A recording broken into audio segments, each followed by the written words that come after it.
Shalom semuanya, baik? Apa kabar? Buat Anda yang kali pertama hadir, pastikan nanti langsung balik selepas ibadah ini. Ya, staf saya akan berikan visi dan misi tempat ini. Kalau Anda punya pergumulan, kami juga siap untuk menopang dalam doa, gitu ya. Dan buat Bapak Ibu yang tidak sempat hadir di tempat ini, ada di rumah mengikuti cara virtual service, perhatikan karena ini kita selalu ada perjamuan kudus, selalu berfellowship dan itu menjadi kebenaran. Ya, jadi jangan main-main dengan kebenaran. Buat yang hadir, siapkan hati. Kita akan merenungkan sebagai firman Tuhan. Berapa menit ke depan ini? Ya, ini pengajaran. Kalau pagi tadi profetik, tapi ya pengajaran sebenarnya. Baik, topiknya sama. Konten firman Tuhan yang saya bahas sama, hanya ada beberapa penekanan karena ini langsung teaching. Ya, perhatikan baik-baik untuk anak-anak muda. Masa bukan semakin baik, bukan saya ngomong, tapi Alkitab saya mengatakan bahwa hari-hari ini semakin jahat. Kenapa? Karena apapun alasannya, si jahat itu belum dikurung, udah dikalahkan. Dia sudah dikalahkan, tidak punya kuasa lagi, setan tidak punya kuasa. Tapi dia hanya punya satu, yaitu tipu dayanya aja. Dan dia belum dicampakkan ke sumur. Nanti setelah mau masuk kerajaan 1000 tahun baru diikat campakkan ke situ. Bersama dengan orang-orang yang takut. Ya, pastikan di sini tidak yang takut. Gitu loh ya. Nah, selama dia masih ada, Alkitab katakan dia bukan akan. Kalau tak akan berarti masih tidak ya, masih moga-moga. Tapi dia sudah menguasai dunia dengan berbagai cara. Itu sebabnya anak-anak muda, saya tidak mengatakan waktu Anda masih panjang, kita semua punya waktu, ya Tuhan memanggil kita, waktu Tuhan akan terus direalisasikan di dalam kehidupan kita. Nah itulah sebabnya kita harus mengerti panggilan Tuhan. Tak kala kita sedang mengalami sebuah goncangan, istilah saya itu distorsi kehidupan, sehingga kita tidak bisa lagi melihat panggilan Tuhan, nyanyi aja. Yesus Tuhan, jadikan mata hatiku terang, agar ku mengerti apa yang terkandung dalam panggilan-Mu Tuhan. Ya, karena pastor Anda pernah mengalami dalam suatu masa gelap semua. Aduh, capek banget. Kalau capek kemana? Ya itu, Yesus Tuhan. Tiba-tiba ada terang ilahi. Saya ingat Garuda, ya. Bukan burung Garuda, pesawat Garuda. Itu kesaksian dari Darmawan atau Gunawan, saya lupa. Pokoknya ada wan-wan di belakang. Itu 15 menit kegelapan. Tiba-tiba shut engine mati total. Karena masuk ke turbulence, ya, dia punya mesin kena air, mati mesin. 15 menit tidak bisa lihat dan dia berusaha untuk mengadakan namanya recover, tidak mungkin lagi. Dan saat itu hanya tinggal satu, keputusan apa yang mau diambil? Gelap. Ya, lalu ketika dalam gelap dia cuma hanya berucap. Ya, berucap, tiba-tiba terbuka ada satu titik terang. Dia tidak tahu apa itu, dia arahkan ke titik terang itu dan terbukalah rupanya Sungai Bengawan Solo. Di situ dia landas dan selamat semuanya. Pak, Bu, kalau dalam kegelapan, apa? Yesus Tuhan. Tiba-tiba titik gak usah besar-besar. Sebesar kunang-kunang juga gak apa-apa. Lebih baik kunang-kunang daripada kuning-kuning. Oke. 2 Tawarik pasal 20, ayat kedua saya bacakan. 2 Tawarik pasal 20 ayat 2. Datanglah orang memberitahukan kepada Yosafat suatu laskar yang besar datang dari seberang laut Asin, dari Edom menyerang tuanku. Sekarang mereka ada di Hasason Tamar, yakni En-Gedi. Ini berita, bukan hoax nih, ini berita benar.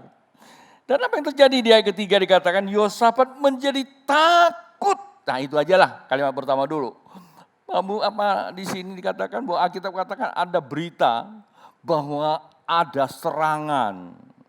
Dan di sini Bani Amon, Bani Moab dan mereka akan menyerang.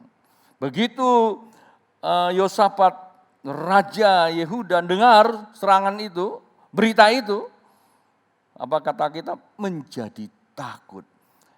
Kayaknya ayat ini cocok banget ya buat kita di sekarang ini ya. Bukankah hari-hari ini ada begitu banyak berita ya ya apalagi kalau kita dengar berita ramalan ya dari mbak sana, mbak sini gitu ya. Saya nggak tahu lah ya, mbak apalah ya, pak sana, pak sini, pastor sana, pastor sini, terlalu banyak itu nubuatan itu. Bahkan ada gunakan pakai rohani segala. Kita tidak mau masuk ke wilayah mereka, tapi saya mau ingatkan aja, terkadang berita-berita itu bisa membuat kita menjadi takut. Berita saya tidak mau masuk, entah berita apapun mereka, terserahlah. Tapi saya hanya mau menitikkan satu kalimat kata takut. Namanya takut itu sudah menjadi sahabat kehidupan manusia. Selalu ada kata takut. Nah buktinya Tuhan Yesus juga berfirman janganlah takut. Artinya yang satu ini ia akan datang sonder diundang. Ngerti kata sonder diundang? Tidak perlu diundang. Dia sudah autopilot datang sendiri. Dia ngerti kapan kamu itu bisa dibuat menjadi takut. Persoalannya bukan soal apa yang kau hadapi. Dan ketakutan apa yang kau terima. Ketakutan apa yang merasuk pada dirimu sehingga menjadi takut. Bukan itu sebenarnya isunya. Yang menjadi isunya adalah ketika persoalan itu datang, bagaimana sikap kita menghadapinya. Nah, kalau kita lihat pandemi aja lah ya, karena ini masih masanya belum selesai. Tadi saya membuka dengan kalimat bahwa dunia, bukan saya bicara, Alkitab dikata Efesus pasal 5, dunia hari-hari ini semakin jahat. Bahkan Paulus menuliskannya kepada Timotius di zaman akhir, ini masa sukar. Artinya apa? Orang yang biasanya kita dekat, kelihatannya baik, kelihatannya aduh cool banget, ya kan, full love, wah, udah deh nggak, ya malaikat kalah lah. Tiba-tiba, ya kan setan kalah tuh. Dan bukan ini sering terjadi, bukankah kita alami, betul nggak? Dan itu masalah kehidupan Pak Bu. Nah, pandemi yang hari-hari ini beritanya semakin mengerikan juga kalau Anda ngikuti terus ya. Dan bukan semakin turun, semakin naik. Kalau dulu kita dengar berita bahwa pandemi ternyata ada 100 terpapar per hari ini. Waduh banyak banget ya. Banyak loh 100. 100 banyak enggak? Banyak, coba kalau dijajarin ya. Di sini sampai ke Kapuas kali ya. 100. Terus kalau lama lagi 200 terpapar. Wah tambah ya, banyak ya. 200. Kayaknya gak pernah turun ke 50 deh ya. Naik ada. 300, wah banyak ya. Selalu kita gitu aja, naiknya pelan-pelan. Tahu gak hari ini berapa? 12.000 sekian. Wow, banyak. Kalau dijajarin sampai ke Jeruju tuh. Ya Pak ya? Itu yang terpapar. Belum lagi rumah sakit. Nah, ketika Anda terus diberitakan ini, kira-kira bisa nggak punya rasa takut? Sorry ya, apapun alasan, dimanapun posisi, mau pastor, mau apapun, rasa takut selalu ada. Dan saya aja bisa rasa takut. Ketika kita perhatikan terus, ya mungkin karena perjalanannya waktu, lama-lama takutnya sudah menjadi biasa. Kata saya bilang sahabat, udah jadi teman. Dia ada sih, bukan nggak ada. Tapi udah deh biarin, paksa-paksain aja nggak usah takut. Kalau dengan berani. Padahal di dalam dirimu, bawah sadar masih ada rasa takutnya. Dan itulah menjadi kekuatan untuk menarik energi. Alkitab katakan di dalam kitab Ayub, Anda catat baik-baik di Ayub pasal 3:25. Apa yang kau takutkan itu yang akan jadi padamu. Tuh. Karena ketakutan itu punya kekuatan untuk menarik. Baik itu energi natural, energi kehidupan atau spiritual, sama aja. Kamu takut setan, datang setan.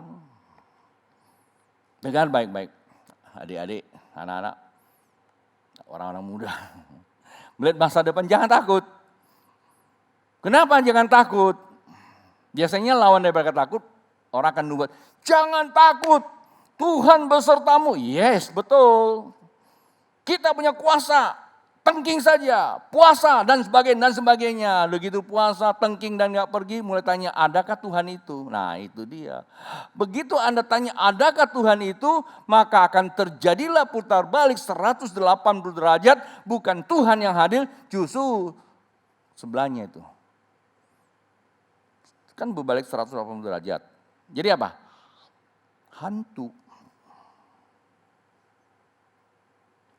Tuhan, tapi kok enggak dapet ya? Adakah nggak sih Tuhan? Contoh saja berita akhir zaman. Yesus mau datang. Ternyata enggak datang. Tuhan pentangkan sebuah perumpamaan 5 wanita bijak dan 5 wanita bodoh. Karena seringkali dengar dan lama-kelamaan dianggap itu adalah sebuah bohong. Ada begitu banyak berita dulu orang bilang bohong. Hari ini mulai sedikit untuk mempercayai kayaknya benar itu ya. Aduh baru sedikit. Sebenarnya apapun yang sedang diberitakan zaman dulu sampai sekarang, sudah Anda percaya tidak percaya, itu memang sudah menjadi apa? Dinamika yang sedang diproses menjadi kenyataan. Nah tapi boleh dong sekali-kali kita memberikan sebuah narasi ya, membawa Anda kepada dimensi, buat agak takut sedikit lah. Saya punya bapak rohani itu di Manado. Kalau yang lain tempat saya karena nggak bisa ya. Walaupun di Kaltim ada ya teman saya, tapi saya enggak teleponin dia. Ya karena kemarin saya hubungan dengan seorang sahabat saya dari di negara Kangguru. Ya sempat kita lihat bapak kita ini ada di Manado. Karena beberapa minggu yang lalu dia sempat telepon saya. Dia istirahat sudah hampir 1 tahun di Manado, nggak di Jakarta. Nah kemarin saya di Manado itu hujan es. Sebelumnya itu kan ada ikan ngambang itu di laut. Saya bilang sama dia, itu biasanya kalau ikan-ikan itu ada tanda sesuatu yang gak baik. Jangan-jangan di bawah perut dasar laut itu ada gerakan-gerakan tertentu, ya reaksi tertentu sehingga ikan mabuk saya bilang. Nah memang benar, beberapa hari kemudian luapan air di laut itu naik sampai hantam ya. Sebagian kota Manado itu kan rada aneh ya, kotanya itu di bawah ya, penduduknya di atas bukit gitu loh. Kalau kita naik ke atas bukit itu, lihat bawah kotanya gitu loh. Ya, hotel-hotel di bawah gitu, karena saya pernah ke sana gitu. Nah yang bawah ini kena banjir, itu banjir kiriman laut. Lalu berapa hari yang lalu, gempa bumi 7,1 skala Richter, besar, tapi enggak jadi tsunami. Tapi cukup memberikan goncangan tertentu. Saya tidak ngerti apa yang terjadi. Dan hujannya lebat, hujan es, terjadi longsor. Nah katanya itu tumohon. Tumohon. Saya bilang dulu saya ke sana tumohon. Itu mohon mulu sih. Coba dong. Laksanakan saya bilang. Apalagi sana Manado, mana-mana ada doa lagi kan. Aduh. Ya, ini guyonan aja sih gitu.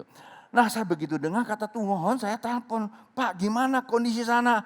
Nggak ada berita lagi. Waduh, langsung ini kan reaksi manusiawi. Jangan-jangan lagi ngungsi kali, ya hilang sinyal.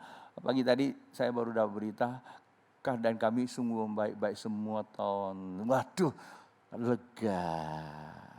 Nah Pak, Bu, coba kalau kita ada pada suasana seperti itu, pertama pandemi belum selesai, keluar rumah kagak bisa, di beberapa negara sudah lockdown, di kota yang kecil itu nggak bisa ke Jakarta mesti pakai namanya antigen dan sebagainya, dan ada begitu kesulitan, Jakarta sudah PPKM katanya. Sama saja kayak PSBB atau apa itu. Pokoknya yang begitu-gituan lah. Rasanya dunia makin dipersempit gitu. Tiba-tiba kena banjir dari bawah. Ya, bawah nggak cukup, ya mungkin kena banjir bawah semua lari ke atas. Tiba-tiba dari atas longsor, lari kemana? Bawah banjir, atas longsor. Ayo mau kemana? Terbang ke langit-langit. Coba kondisi seperti itu Pak Bu, kira-kira kalau Anda ada di situ gimana? Pernah nggak bayangin seperti itu? Nah saya sengaja untuk menarasikan ini, menciptakan suatu suasana kebatinan bagaimana menghadapi. Adakah rasa takut itu gitu loh. Nah seperti itulah yang dialami Yosafat. Bani sana, bani sini, bukan satu baninya, begitu banyak baninya. Bahkan Alkitab, laskar yang besar bukan kecil. Karena dicatat Alkitab enggak bohongan, itu beneran. Artinya secara manusiawi sulit untuk menerjemahkan bagaimana untuk menghadapi laskar seperti itu. Dan takut itulah terjadi. Nah, kabar baik Pak buat kita yang mungkin hari-hari ini lepas dari apa yang saya katakan, tapi kita dihadapkan suatu kondisi sendiri. Mungkin ekonomi kita sedang bermasalah, mungkin rumah tangga kita bermasalah, mungkin fisik kita bermasalah, mungkin pendidikan kita sedang bermasalah, mungkin hubungan suami istri bermasalah, mungkin hubungan persahabatan bermasalah, mungkin pelayanan bermasalah. Apapun masalahnya, sesungguhnya bukan masalah itu yang menjadi masalah. Yang harus kita perhatikan bagaimana sikap hati kita menghadapi itu semua. Nah, itulah berita buat kita semua. Bagaimana yang dihadapi oleh Yosafat, itulah yang kita pelajari. Kenapa? Yang namanya sifat dulu sekarang itu sama saja. Sifat manusia, dulu sifatnya marah, ya sekarang marah sama. Kalau diukur sama saja. Tetapi yang akan terjadi itu bergantung daripada materi apa yang mengganggu kamu marah. Dan itu yang akan mendatangi kamu kemana kamu mencari jalan keluarnya. Nah, kalau dulu Yosafat takut lalu dikatakan Alkitab, ini dia. Ya, apa kata Alkitab? Ayat ketiga. Nah, ini yang perlu kita. Yosafat menjadi takut lalu dia kemana? Lalu memanggil, lalu mengambil keputusan untuk mencari duit pinjaman gitu. Karena ini Alkitab saya lama nggak kebaca. Ini cari duit ya, pinjaman ya, bukan ya? Cari apa? Oh, cari Sungai Yordan. Ya, mengambil keputusan untuk mencari Tuhan. Lalu ngapain? Menyerukan kepada seluruh Yehuda supaya berpuasa. Weh, Babu, ketakutan itu persoalan biasa. Menghadapi persoalan, sikap hati yang harus dipelihara, ada reaksi. Ya, namanya reaksi kemanusiaan. Begitu ada masalah, bukan teriak, aduh masalah mati di gua. Enggak begitu Pak Bu. Itu lata itu. Mati beneran ya memang. Satu hari saya pergi ke satu daerah, pelayanan saya ingat, tiba-tiba ada hujan. Wih, gede. Kami naik speed, nggak ada tutup lagi, bawa keyboard. Kalau hujan, keyboard basah. Karena saya nggak tahu Gideon ikut nggak? Ya ikut ya. Ada, kalau nggak salah David ada ikut tuh. Dan salah satu penumpangnya, mati. Aduh, kenapa? Keyboard basah hancur. Enggak salah, itu reaksi manusia bawah sadar yang sudah sekian lama. Saya bangkit berdiri, hei engkau hujan dengar ya. Gua perintahkan pergi. Ini seringkali saya cerita ya. Dan tiba-tiba hujannya muter. Saya bilang, baru saya lihat ada hujan ngepot. Bukan saya yang ngedongeng dan banyak orang saksikan. Kita liwatin sampingnya kayak kapal liwat gitu. Kenapa? Dalam konteks tertentu Tuhan turut bekerja mendatangkan kebaikan karena ada sesuatu yang perlu Tuhan nyatakan. Bukan masalahnya kan sikap hati kita. Tapi ada yang begitu hadapi masalah bukan cari Tuhan tapi apa? Cari pintu keluar, langkah 1000. Ketemu Pastor Suprapto, mukanya kayak begini, wah marah banget. Dia tidak bukan cari penyelesaian, cari pintu keluar. Gua nggak mau lihat mukanya lagi. Ya memang betul sih, keluar dari gereja kan nggak lihat mukanya kan. Tapi manusia bawah sadar kamu tuh selalu terekam. Yang namanya seperti Suprapto banyak di luar sana, nggak terhitung. Pasti kamu akan ketemu lagi. Dari mana? Karena bawah sadar kamu yang memanggil. Harusnya selesaikan Pak Bu, bukan lari. Baik itu pendeta, baik itu pelayan Tuhan, biar jemaat Tuhan. Saya katakan hari-hari ini nggak menciptakan orang-orang yang berkualitas. Ya, kenapa begitu mudah mengambil keputusan yang negatif? Cari Tuhan, bilang cari Tuhan. Lalu apa yang terjadi Pak Bu, gitu cari Tuhan. Nah, langsung saya lompat. Bagaimana cari Tuhan di ayat 12? Kita lihat di ayat 12 berkata begini. Ya Allah kami, tidakkah Engkau akan menghukum mereka karena kami tidak mempunyai kekuatan, kasih garis bawahi, untuk menghadapi laskar yang besar ini yang datang menyerang kami. Ya, ayat yang berikutnya lagi. Kami tidak tahu apa yang harus kami lakukan, tetapi mata kami tertuju kepadamu. Ini di ayat 12. Ya Tuhan, kami tidak punya kekuatan, kami juga tidak tahu. Yang ngomong raja. Raja pasti ada face and proper test. Ya kan, Kapolri aja ada face and proper test, apalagi raja zaman dulu pasti ada. Ya, ahli kungfu pasti itu. Yang dia bilang bodoh tuh nggak mungkin lah. Dia bilang apa? Dia tidak tahu, dia tidak punya kekuatan. Saya mau tanya Pak Bu, tolong dijawab. Jikalau ada seseorang dengan posisi seperti itu mengatakan, aku tidak tahu harus berbuat apa, dan aku tidak punya kemampuan. Kira-kira orang seperti itu kita kasih labelnya apa? Yang pagi tadi pasti sudah tahu. Labelnya apa? Sombong dong. Sombong enggak? Sombong. Padahal dia hebat, tapi dia bilang hebat. Sombong enggak? Bukan Pak Bu. Rendah hati. Humble. Bisa enggak dia perintahkan pasukan lawan? Bisa. Tapi dia katakan dalam kasus ini, saya anak Allah, saya cari Bapak dulu. Kalau Bapak selesai perang, saya perang. Mati pun saya mau untuk Bapak di sorga. Kan itu.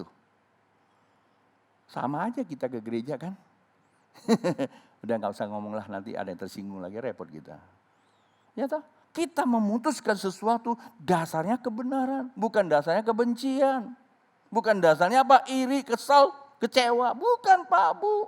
Atau takut dan gak berani dan sebagainya. Dan terlalu banyak nano-nano Pak Bu. Dan keputusan nano-nano itu buat muka kita tuh jelek banget tuh. Jelek banget. Coba kalau mau makan, nano-nano tuh merek ya. Kenapa dia pakai nama nano-nano? Nano-nano itu asam, manis, ya. Terus apa? Pokoknya nggak enak lah gitu ya. Ya, coba kamu makan barang-barang asam, jelek ya mukanya. Ya, maka itu kalau ini nona-nona manis, kalau kamu makan mangga asam jangan di depan cewek, cowok. Nanti salah paham lagi dia. Oke, nanti saya jumpa kamu dia. Ya kan, mata kamu, dia suka saya, padahal itu lagi asem. Betul nggak? Oke. Nah Pak Bu, jadi dalam menghadapi masalah, ketakutan itu bukan cari jalan keluarnya, cari Tuhan. Kalau kamu cari jalan keluar, pada dasarnya memang nggak punya jalan kan? Nah kalau kita nggak punya jalan, kita cari jalan, itu namanya apa? Cari penyakit. Kalau nggak tahu jalan, ngapain kamu cari? Musa katakan cari Tuhan dulu. Tuhan yang tunjukkan jalan. Ketika engkau tidak punya jalan, Alkitab apa? Tuhan buka jalan. Jadi mataku tertuju padamu, gap hidupku ku serahkan padamu. Ngapain? Kasih tongkat dia. Bimbing aku masuk rencanamu. Kira-kira ya, saya gak gitu hafal sih lagunya. Untuk membesarkan gerejaku gitu. Oh bukan, kerajaanmu. Itu apa? Ku lari ke belakang karena ketakutan. Gitu, bukan. Ku mengikuti kehendak-Mu ya Bapa. Sakit kehendak Bapa. Tapi dalam kesakitan akan ada kemuliaan. Nyaman gak Pak Bu? Mata tertuju. Lalu apa yang terjadi? Ayo ayat 13. Ayat 13 tadi dikatakan, udah baca belum 13 ya? Kayaknya belum deh ya. Sementara itu seluruh Yehuda berdiri di hadapan Tuhan, juga segenap keluarga mereka dengan istri dan anak-anak mereka. Itu saya penggal aja. Tapi satu kalimat yang sangat memberi inspirasi. Mereka mata tertuju kepada Tuhan dan tiba-tiba Alkitab mencatat mereka berdiri di apa? Di hadapan Tuhan. Coba sekali. Berdiri di hadapan Tuhan. Saya mau tanya, apa yang ditulis ini bersifat metafora, merupakan sebuah dongeng, diksi, atau kebenaran? Ayo. Memang kita secara teologi bisa katakan itu metafora, sebuah kiasan. Tetapi kiasan dalam hal ini adalah kebenaran. Memang dinarasikan dalam bentuk sebuah kisah. Tetapi kebenaran itu ada. Seseorang ketika dia sedang melihat Tuhan dengan kebatinan dan hati, maka pada saat dia tutup mata, Pak Bu, akan ada suatu intervensi keilahian. Maka Alkitab katakan apa? Seperti halusinasi atau imajinasi hadir.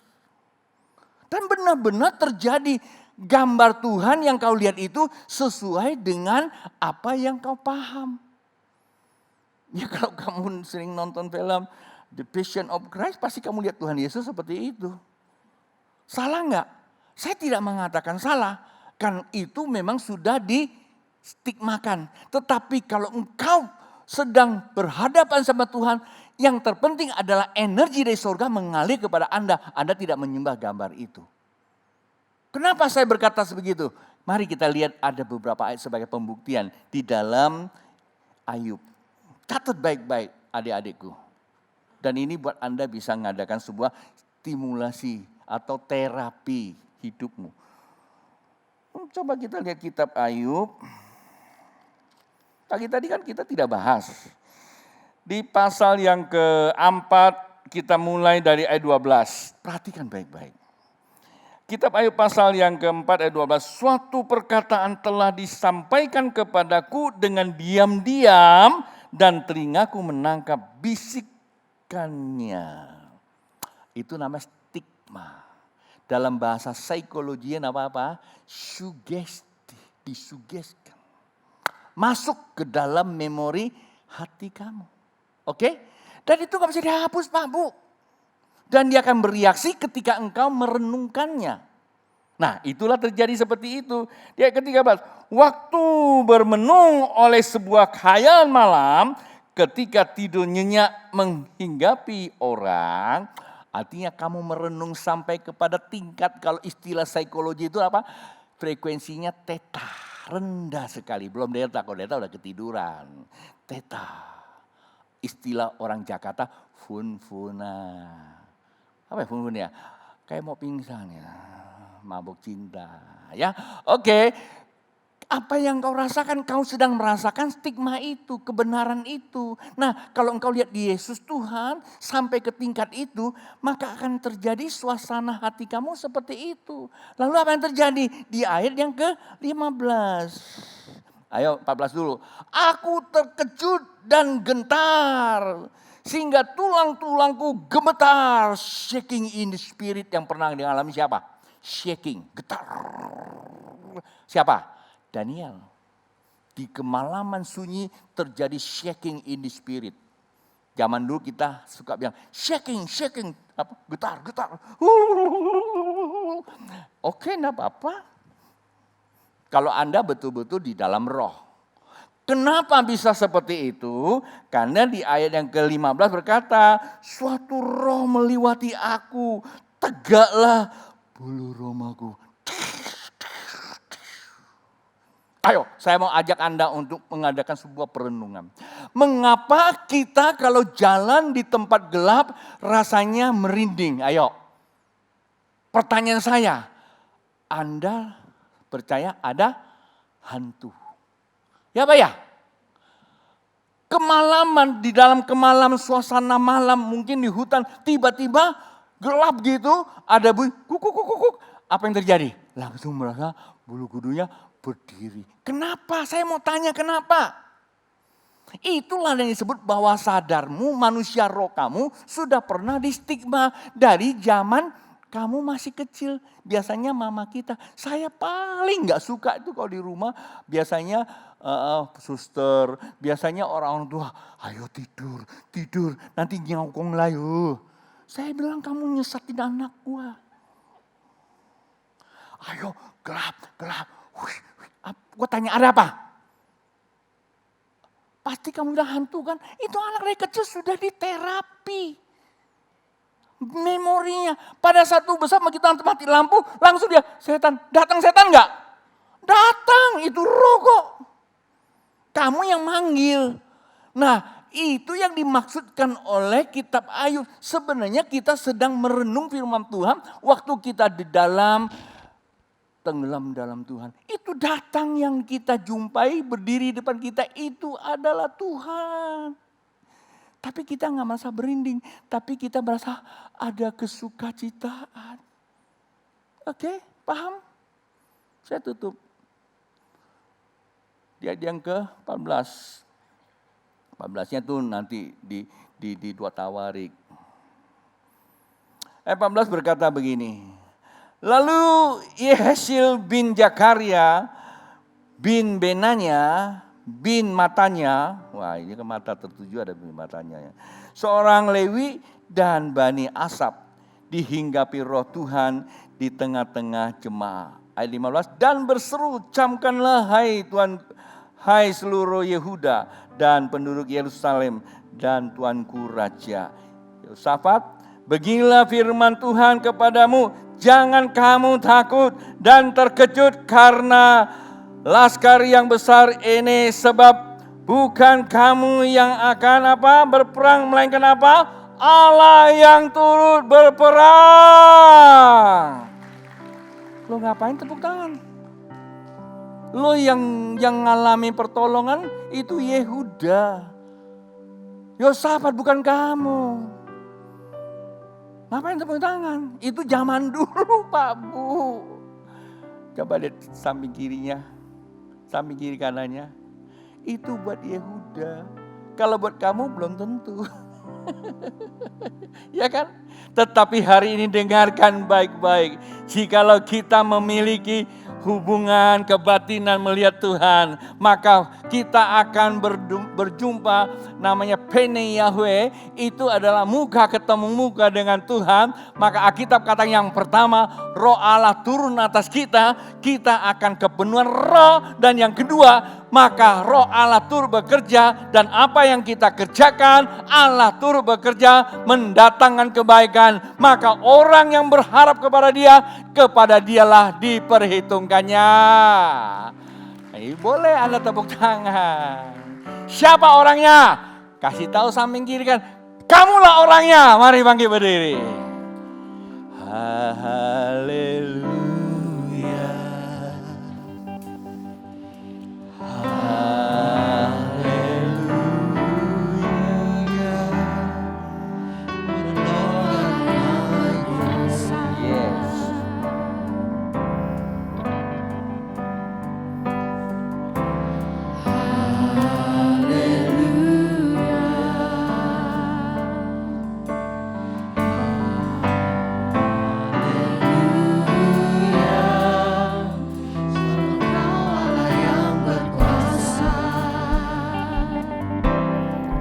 Tadi saya katakan dari hati, ketika Anda tutup mata, jangan tutup tapi angkat kaki.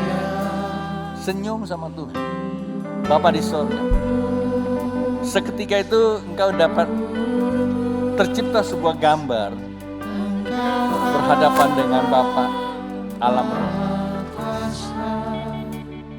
Dan biasanya memang terjadi seperti apa kata Alkitab, bulunya mulai tegak. Ya, rasa badan, reaksi kimiawi tubuh kita itu mulai terasa juga. Ada strum, ada getaran, shaking gitu, gemetar. Kaki merasa seperti kesemutan, itu bisa terjadi. Itu reaksi kimiawi kok. Ketika engkau mencapai taraf seperti ini.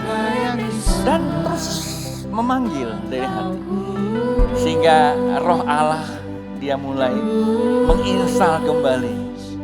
Kata kitab, Roh Tuhan menyelidiki batin, menyelidiki hati nurani kita.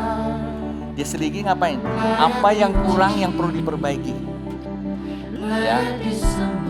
Seperti kita punya mobil-mobil tertentu, ketika ada kerusakan, kita sondo datang ke bengkel loh. Kita tinggal calling aja, biasa dari call, dia tahu ada sesuatu. Jadi kita hanya memasang kembali dan mereka akan memperbaiki mobil kita dengan jarak jauh. Jepang ke sini tuh jauh. Dia akan menggunakan satelit. Sama, surga bisa memperbaiki batin kita. Roh Kudus bilang apa?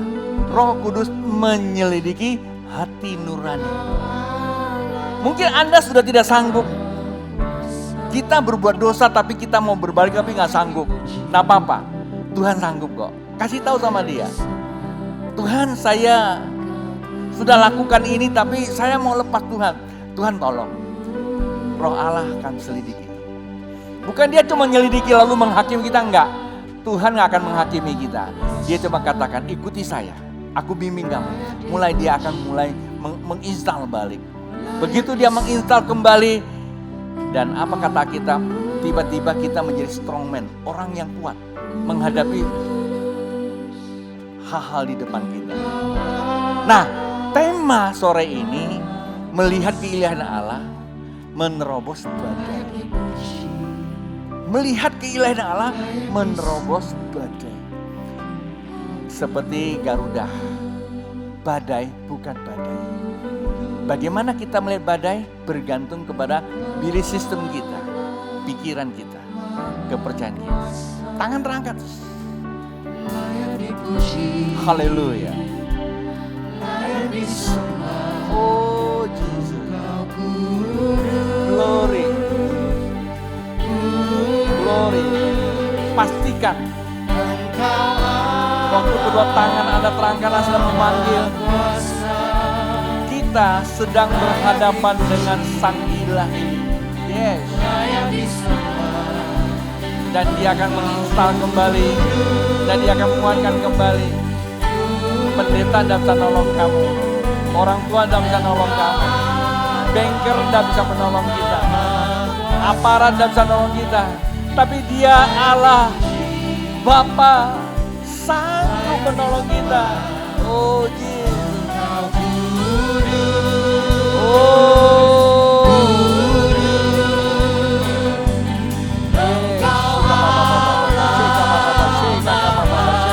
Buat Anda yang di rumah, Anda arahkan saja tanganmu kepada Tuhan. Kita memang jauh. Allah hadir dalam sistem keimanan kamu. Sistem keimanan kita yang akan menciptakan sistem imunisasi tubuh kita. Oria raba, sekata karaya raba, oh mama sata karaya raba, sekata karaya raba, setata raya raba, shoko koraya raba, sekata karaya raba, oh mama sata karaya raba, mama raba, sekata karaya raba, Tuhan menjama karena dia hadir. Dia menjama kamu, dia menguatkan kamu, dia melepaskan kamu, dia menyembuhkan kamu, dan dia menghibur kamu. Dia menaruhkan pengharapan baru, dia membuka pintu-pintu baru. Dia taruhkan kemampuan untuk kamu mengeksekusi sesuatu yang kau sudah lihat. Lihatlah dia. Jangan mau distigma oleh pengalaman masa lalu. Jangan mau dipengaruhi oleh bisikan-bisikan yang negatif itu. Tapi izinkanlah bisikan ilahi Allah. Ke-10, 12 pengintai. Ke-10 yang dibisikkan masa lalu dan mereka tidak masuk dalam tanah perjanjian. Generasi mereka tidak ada.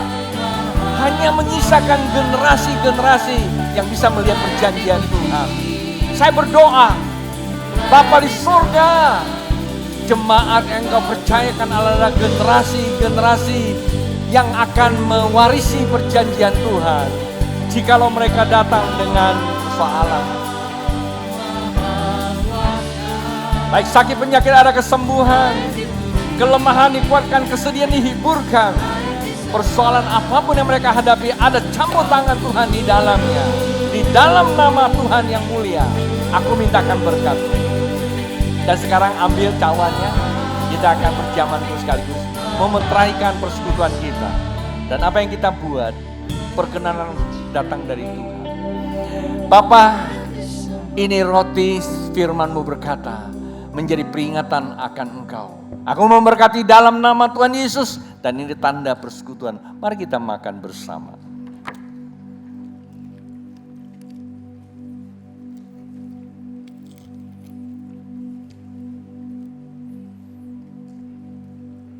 Angkat cawan yang berisikan anggur. Inilah darahku, darah perjanjian baru, sebagai penghapus dosa. Minum sebagai tanda peringatan. Diberkatilah anggur ini sebagaimana firman Tuhan berkata, engkau minum, kau terima pengampunan. Mari kita minum bersama. Kelihatannya biasa, sederhana, rutinitas, tapi firman Allah luar biasa. Tidak rutinitas, tetapi menjadikan kuasa ilahi sedang bekerja. Ucap syukur kepada Tuhan. Oh haleluya, terima kasih Tuhan, terima kasih Bapa, terima kasih, haleluya. Bapa, kami datang kepada Engkau, kami sadar Tuhan, kami anak bangsa, anak kepunyaan Allah. Umat kepunyaan Allah ada di tengah bangsa kami, yang kami cintai, yang dikasihi Tuhan, yang telah ditebus oleh Tuhan. Kami berdoa Tuhan untuk bangsa ini. Kami sadar Tuhan, kami tahu di sana sini terjadi bencana dan mungkin hal seperti itu sulit kami bayangkan. Tapi satu hal yang kami tahu, kami punya Tuhan. Tolong Tuhan, hiburkan mereka yang sedang dihadapkan bencana, baik yang ada di Sulawesi, Barat, Utara, Kota Manado maupun juga yang lainnya. Kalimantan secara keseluruhan yang mengalami kebanjiran.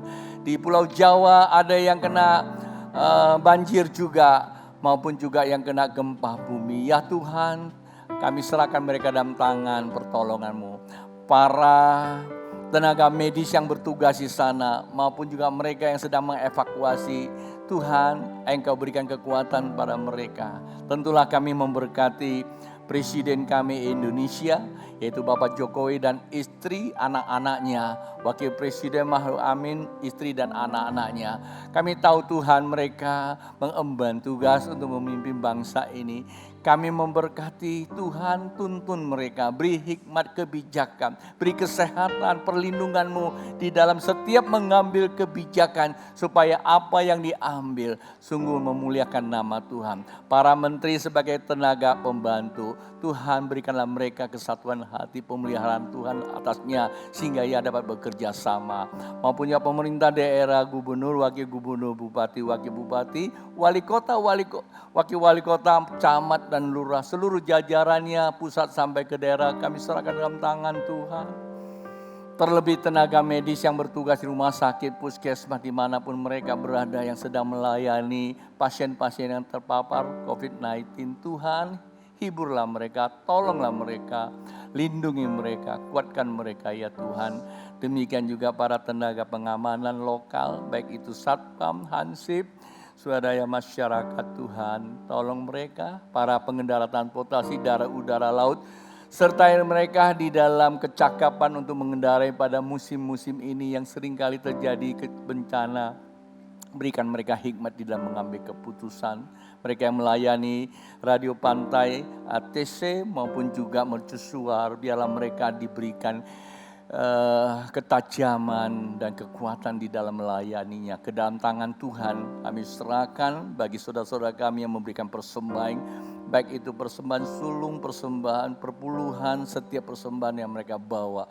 Kepada Tuhan kami serahkan, kepada Tuhan kami mohonkan berkat pengurapan-Mu atas mereka. Jemaat yang dikasihi Tuhan dan saya kasih, ibadah sudah selesai. Pulanglah serta membawa berkat dari Allah Bapa. Cinta kasih Tuhan Yesus di dalam persekutuan Roh Kudus membawa kita dari saat ini sampai Yesus datang kedua kali. Yang percaya katakan amin.